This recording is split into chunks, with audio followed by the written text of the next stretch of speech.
Mga kabarkadang Pinoy, patuloy tayong maangat at umuunlad dahil sa inyong walang sawang pagtangkilik at suporta. Ang ating tampok na teleseryeng Maharlika ay nakapagtala rin ng 4.6% rating.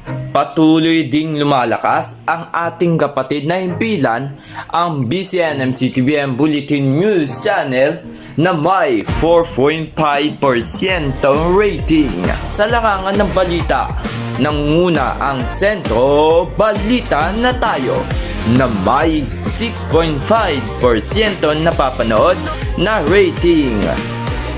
Habang ang David News ay may 4.9% napapanood na rating sa pagbabalita sa daigdig.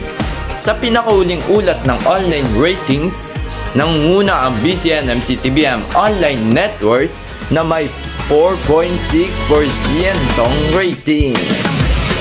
Maraming salamat sa inyong tiwala at pagkakaisa. Kami ang BCNMC-TVM, patuloy na naglilingkod at nagbibigay ng makabuluhang palabas at balita pang Kabarkadang Pamilyang